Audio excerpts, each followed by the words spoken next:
दोस्तों, अगर ये बात शादी.com पर डाल दी जाए कि दूल्हे 5 और दुल्हन 1, तो सिर्फ वेबसाइट ही नहीं बल्कि पूरी आईटी टीम कोमे में चली जाएगी। क्या बात कर रहे हैं?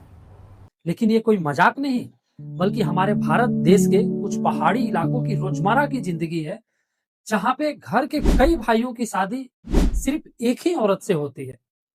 अब सवाल ये नहीं कि ये अजीब क्यों लगता है, सवाल ये है कि ऐसा करने की जरूरत क्यों पड़ी। और इसी सवाल के जवाब को हम इस वीडियो के माध्यम से समझेंगे। दोस्तों, सबसे पहले तो मैं आप सबको लोकेशन क्लियर कर देता हूँ, वरना आप सबको लगेगा ये पॉकेट एफएम या स्टोरी टीवी की कहानी है। दोस्तों, ये प्रथा लद्दाख, स्पीति वैली, किन्नौर, तिब्बत और नेपाल के कुछ इलाकों में पाई जाती है और इस प्रथा को फ्रेटर्नल पॉलीएंड्री के नाम से जाना जाता है, जिसका मतलब होता है कई भाइयों को मिलकर एक ही पत्नी से शादी करना। आप सबको ये सुनकर तो कोई विदेशी कंसेप्ट लगा होगा, लेकिन सच्चाई ये है कि ये प्रथा हमारे देश की ही है। दोस्तों, इस प्रथा की विलेन ना कोई बहू है, ना कोई सास है और ना ही कोई देवर है, बल्कि असली विलेन यहाँ की जमीनें हैं।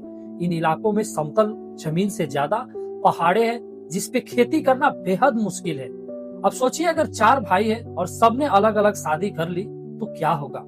वहाँ की जमीनें 4 हिस्सों में बट जाएगी और खेती करना तो दूर की बात है, वहाँ रहने के लिए भी जमीन नहीं बचेगी। इसीलिए वहाँ की सोसाइटी कहती है कि शादी मैनेज कर सकते हैं बट जमीन नहीं बांट सकते हैं। हालांकि आपको सुनने में ये बातें अजीब लगा होगा, लेकिन इसका सोल्यूशन इतना आसान है कि आप सब हैरान हो जाएंगे।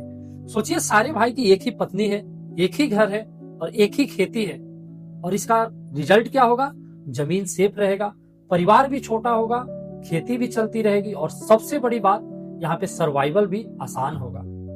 दोस्तों, यहाँ की शादी रोमांटिक डिसीजन नहीं बल्कि मैनेजमेंट डिसीजन होती है, जिसका मतलब हुआ पहले जीवित रहना, बाद में इमोशंस के बारे में सोचना।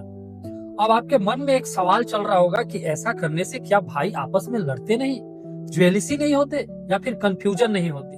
तो इसका जवाब है नहीं, क्योंकि इन जगहों पे शादी व्यक्ति की नहीं पूरे परिवार की मानी जाती है और बच्चे पूरे घर के होते हैं और इनमें तय नहीं किया जाता कि बच्चा किस भाई का है, क्योंकि यहाँ की व्यवस्था ईगो से नहीं, यूनिट से चलती है। और ये सब कोई फिल्मी ड्रामा नहीं, ये सदियों से चली आ रही पहाड़ी लाइफ स्टाइल है। अब सबसे बड़ी सवाल ये है कि यहाँ की औरतों की मर्जी थी या मजबूरी, जिसका जवाब है पुराने समय में एक सामाजिक नियम था जिसका फैसला परिवार करता था, व्यक्ति नहीं। कानूनी तौर पे देखा जाए तो हमारे देश में एक से ज्यादा पति या पत्नी रखना अवैध है, लेकिन पहाड़ों में परंपरा सामाजिक है, कानूनी नहीं। इसीलिए सरकार कई बार इन जगहों पर सख्ती नहीं करती है, क्योंकि ये कानूनी नहीं, एक संस्कृति का भी हिस्सा है। अब सवाल ये है कि ये प्रथा आज भी चल रही है या खत्म हो रही है? हाँ, ये प्रथाएं बहुत ही तेजी से खत्म हो रही है, क्योंकि यहाँ के लोग एडुकेटेड हो चुके हैं, अलग अलग शहरों में नौकरियां कर रहे हैं। अब सिर्फ जमीन ही उनके जीवन का आधार नहीं है, और वहाँ की जनरेशन की भी सोच बदल रही है, जिनका कहना है कि सिर्फ जमीन के लिए हम पूरी जिंदगी क्यों एडजस्ट करें, और ये फैसला वहाँ के लोगों के लिए बेहद अच्छी है। दोस्तों, इस कहानी से हमें ये सीखने को मिलता है कि जो चीजें आज हमें अजीब लगती है वो कभी किसी की जरूरत रही होगी। इसीलिए कहा गया है कि समय, सोच और परंपरा भी कभी कभी सवालों के सामने झुक जाते हैं। अब दोस्तों, आप बताइए, ये समझदारी थी या जरूरत से ज्यादा कॉम्प्रोमाइज? इसका जवाब आप सब कमेंट बॉक्स में जरूर दीजिए। और वीडियो पसंद आया हो तो ज्यादा से ज्यादा शेयर कीजिए, और ऐसे ही न्यूज एंड डॉक्यूमेंट्री के लिए मुझे सब्सक्राइब जरूर कीजिए।